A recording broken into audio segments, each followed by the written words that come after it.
Bayang magiliw, perlas ng silanganan, alam ng puso, sa titik mo'y buhay. Lupang hinirang, duyan ka ng magiting, sa manlulupit, di ka pasisingil. Sa dagat at bundok, sa simoy at sa langit mong baghang, may nilang ang tula at awit sa paglayang minamahal. Ang kisap ng watawat mo'y tagumpay na nagdidikit. Ang bituin at araw niya kailan pang may magdidilim. Lupa ng araw ng waraming pagsikta, buhay ay langit sa piling mo. Aming ligaya na pag may mga atin, ang mamatay ng dahil sa'yo. This afternoon, we are honored to have with us a member of the Legislative Department of our Republic to talk about the significance of history to our national development. This will be the second time that it is honored us, and he will support us in our endeavors to improve our knowledge on various topics affecting our national progress.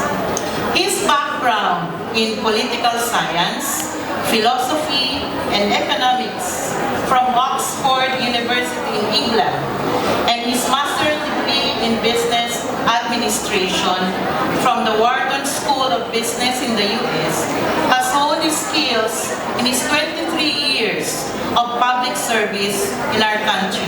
As the former governor of Ilocos, he was responsible for transforming the province from a third-class to a first-class province during his term.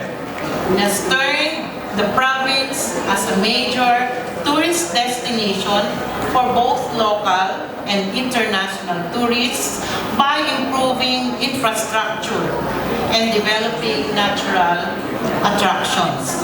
He was also able to harness wind power as an alternative source of energy, thereby contributing to our power grid in generating 34 megawatts of power.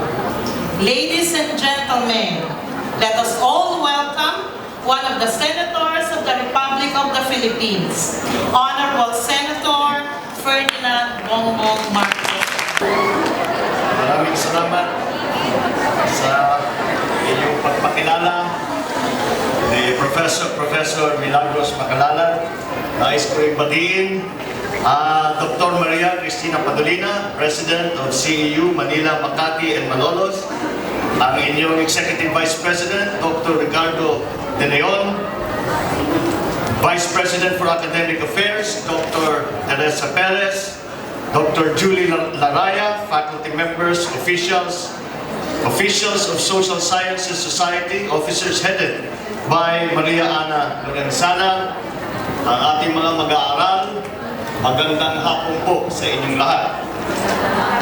Bilang pambungad, hayaan ninyo akong batiin kayo na sa inyong pagdaraos at pagdiriwang ng Linggo ng Kasaysayan. Nais ko rin kayong batiin sa isang makabuluhang buwan ng wika, ng sariling wika. Hindi ko alam kung sinasadya na isabay ang buwan ng wika at ang buwan ng kasaysayan, ngunit para sa akin ay karapat-dapat na ito ay isabay. Dahil ang ating wika at ang evolusyon ng ating wika ay isang malaki at mahalagang bahagi ng ating kasaysayan. Ang ating tema ngayon, kasaysayan, susi ng kinabukasan. Sa English, meron din mga kasabihan tungkol dito. One of the most famous ones is the saying that says that those who do not understand the lessons and the mistakes of history are doomed to repeat them. And that is the importance that our history has to our future. But why is it so? Why is it that our history is important to our future? Because the evolution of us as a people, as a race, as a country, comes from our history. What we are, our culture, is a product of our history. What we are, ang ating pagkatao, ang ating pagsasalita, ang ating kanta, ang ating pagbigkas, lahat ito ay nangyari dahil sa ating karanasan, sa ating kasaysayan. And so it is important to know if we are to know what we are as a people, we must understand our history. Because in history, you will find all the elements of what we have become to become what we now call Filipino. To answer the question, what is a Filipino? You have to again go back to our history. We have to remember all the events that led from even before our colonization by the Spanish, even after that by the Americans, and then eventually towards our independence, and then our history since the war. And from then, you can always decide that this is the culture of the Filipinos. And we talk about culture when we talk about history. And what is culture? Culture is the shared consciousness that we as countrymen have. This is the commonality between all Filipinos. Again, it comes down to many elements. Hindi lamang sa ating wika, kung hindi, ultimo yung pagkain natin, ultimo yung ating pagbihis, ultimo yung ating pagsasalita, ang pagsimba, ating pagtrato sa ating mga magulang, sa ating mga anak. That is all part of our culture. I see that some of you are a little skeptical na sasabihin pati yung pagbihis. Alam nyo ba, ang kasaysayan ng Barong Tagalog. Ang Barong Tagalog ay naging national costume natin. Ngunit kung pagmamasta ninyo, ang Barong Tagalog ay hindi nakatakil. Nasa labas ng pantalon. Nangyari ito, siguro alam din naman ninyo ito, nangyari ito dahil yung mga Kastila ipinagbawal na isuksok ang ating mga shirt sa pantalon dahil at pinipilit na ito ay labas para hindi tayo makapagtago ng sandata dahil lumalapad tayo sa Kastila. No? So even such a what you would expect to be a unrelated subject as our national costume has its roots in our history. And that is why, again, it is important that we know our history. But what is the use? Let us say that you have a very good knowledge of our history. What is the use of that to our future? Well, let me put it in these terms. What we are today is the starting point for all that we will do in the future. And if it is to be a good future, a planned future, a future that we have a vision for, then we must know what it is that we are good at, what it is we are not so good at, where we are lacking, where we are advanced, and all of these different elements. To put it in techie terms, we can say garbage in, garbage out.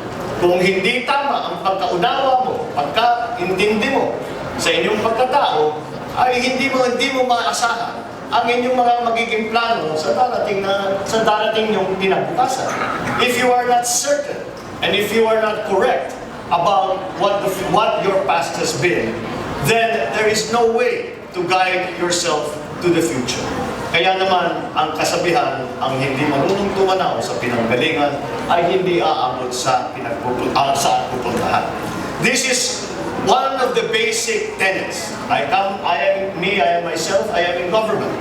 And in government, what do? We try to work for the future. And it is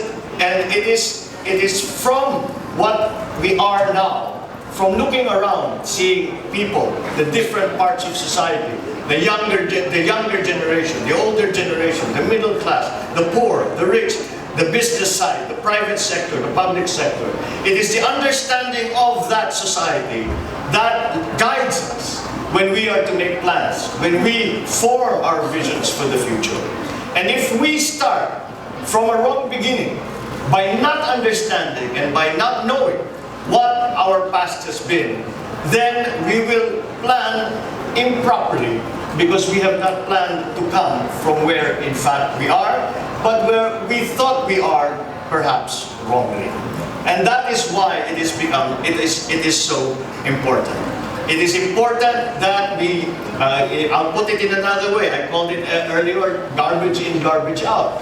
Yung saying, yung nag-aaral ng logic, wrong premises will always lead to wrong conclusions.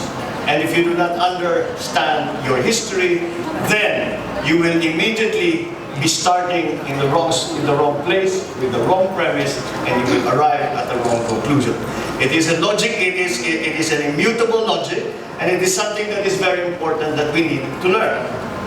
Now, that would be what I have just started to talk about, would be almost what you would say axiomatic. It's almost obvious. Just a little bit of thought, a little bit of examination, a little bit of study will immediately bring you to those conclusions. But it doesn't mean that say, all right, so we must know history. We all agree. I think that we can all agree that it is important. It is not to say, however, that learning our history is an easy thing. Because history is written by many, many, many people. And the accounts that we inherit from those historians are in their own way slightly different. There is, again, to quote another saying that is fairly well known, and that is that history is written by the victors. Kung may laban, kung may gera, pagka natapos ang gera, kung sino man ang nanalo, sila ang magsusulat ng kasaysayan. At dun sa kasaysayan nila, and in the writing of that history, what will they say? Well, the winning side will always say, we were the representatives, we fought for the noble cause, and we fought against the terrorists, we fought against the people who will destroy our country and our society. Had it been the other way, it would also have been the same. And the winning side would also say, we were the heroes. We fought for the noble cause. And those we fought were the enemies of the state, and they were out to destroy our society and our humanity. That is the perfect example of how we can see that history is not necessarily just the facts or the events, the dates, but also the interpretation of those events, of those dates. And the interpretation of those dates will always alter slightly. And for example, one of the premier examples that you get to hear this is that when the Israelis were fighting against British domination, they were called terrorists. Then they won. They were now referred to as freedom fighters. So again, you now can see it is the perspective of each historian that must be understood. And how does one do that? Well, that is not easy, as I said, because we have to study more, like I said, than just the facts, not more than just the events, more than just the places, more than just the names.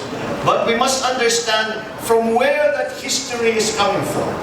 If, for example, it is written by someone who has lived hundreds of years after the events, we must understand that.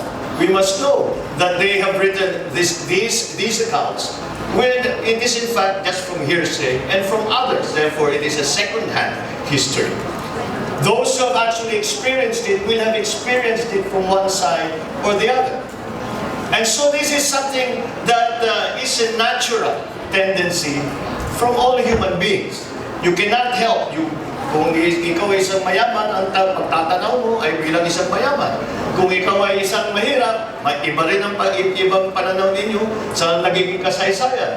Kung ikaw ay naging politiko, kung ikaw ay naging negosyante, kung ikaw ay naging guro, naging profesor, naging estudyante, naging negosyante sa iba't ibang sektor ng ating pamahalaan, ay makikita mo na magbabago at mag-iiba ang inyong pananaw sa ating kasaysayan. That is something that is inherent in human nature, and it is something that you cannot entirely remove. And even the most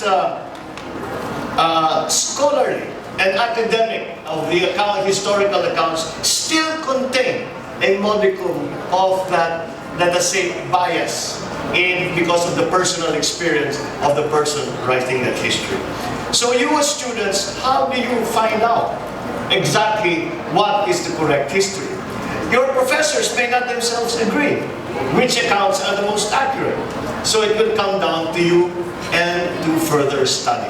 You must gain the perspective of what the writer is coming from. You must gain the perspective by studying not only what he has written, or he or she has written, but also by studying why she wrote it, why he or she wrote it, where they were when they wrote it, did they actually experience it themselves, did they gain the narratives and the accounts themselves or from other people, who those other people were, to give you an idea. And of course, you do not read only one history of whatever you're studying. You read the different accounts. You read as many accounts as you can possibly get. And from studying those accounts, and studying the background from which those accounts came from, then slowly you will begin to understand what truly happened. May kasabihan, there is again, I seem to be one for sayings this afternoon. But there is another saying that my wife, who is a lawyer, always says to me. And she says, in a case, pag may kaso, there are always two sides. There are always two sides to the story. And then there's the truth. So that is what we are doing here. When you are studying history, you are searching for the truth. It is nothing less than that. It might seem like a very grandiose concept or a very grandiose principle to talk about history as the search for the truth.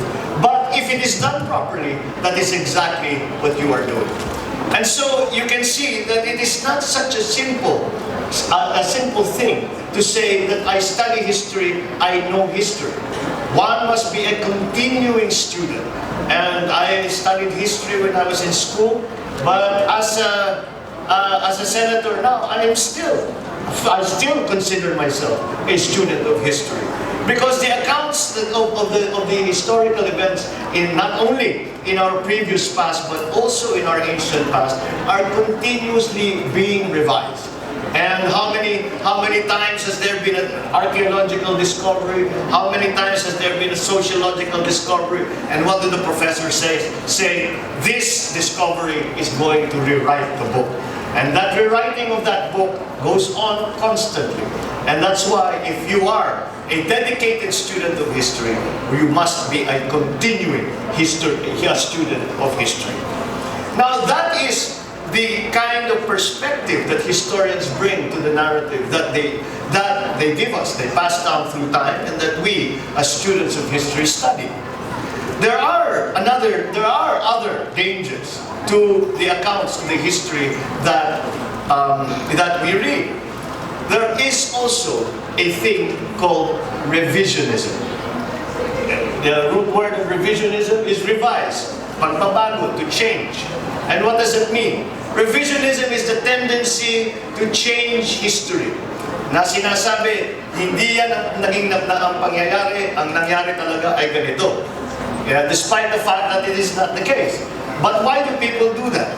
Revisionism is something that has arisen because of the use of history as a political tool, the use of history as propaganda, and that is another one of the dangers that we must look out for when we are studying history.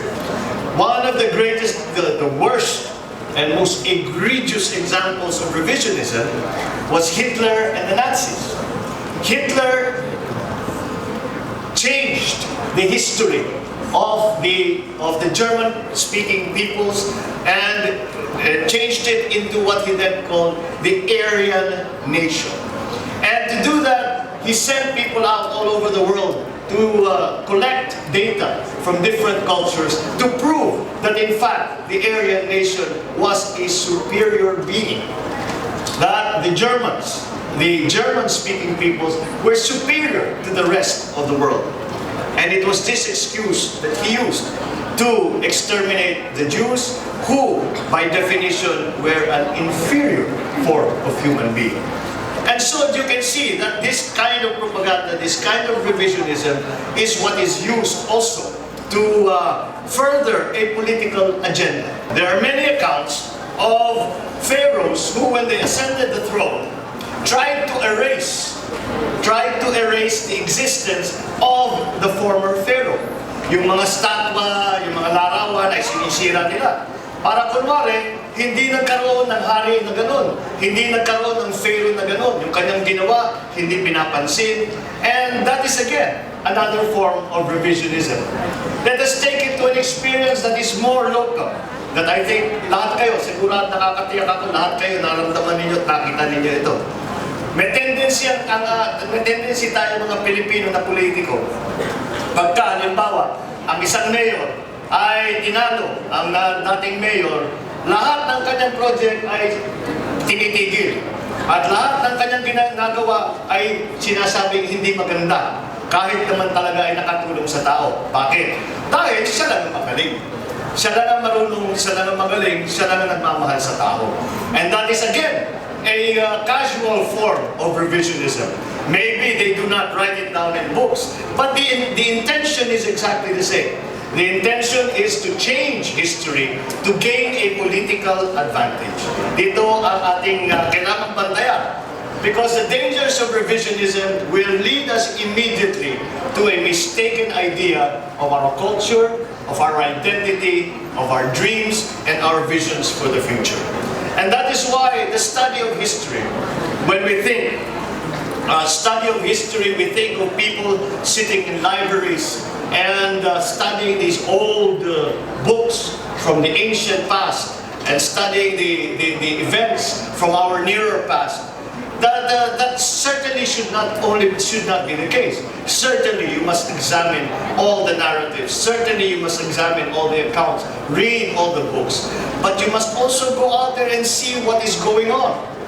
To see if indeed the things that you are reading about in these books actually did happen. They actually happened in the way that they said. That the personalities that are involved were also seen to have been acting the way it was portrayed in that narrative.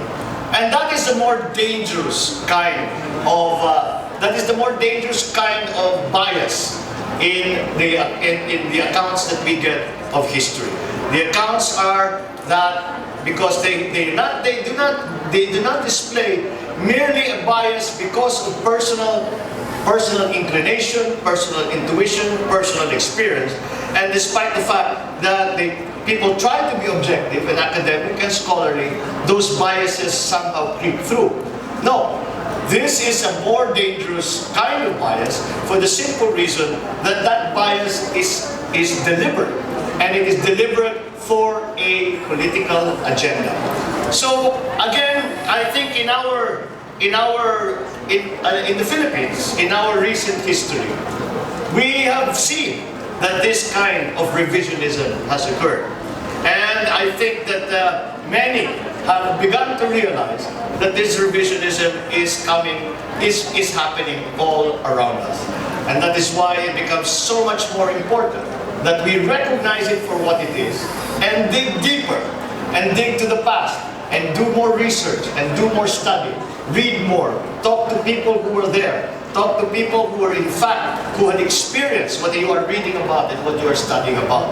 And ask them what their opinions are. Ask them what they felt.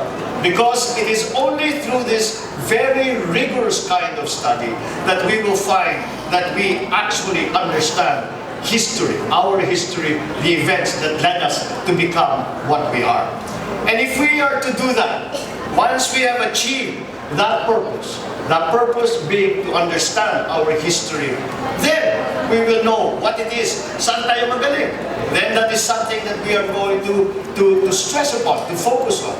Where are we weakest? Again, another point at which we should focus is to strengthen that weakness. And that is part of the vision that we have for our country. That is the part that must play a part of the vision that we have for our country. We cannot say that we would like to be like China. We would like to be like China in certain aspects, but there's no way we are going to be like China for the simple reason that we are a different people. We come from a different geography. We have a different history, and their culture has brought them to where they are. Our culture has brought us to where we are. Anyway, to get back to what I say, once we begin to have a good understanding, a good feel for what really happened in our history, once we have read through the biases that our historians have put into their accounts that we inherit, once we read through the revisionism that the political forces that would like us to believe, and we see what is in fact the truth, then we can say we know ourselves, and until then, we cannot look to the future.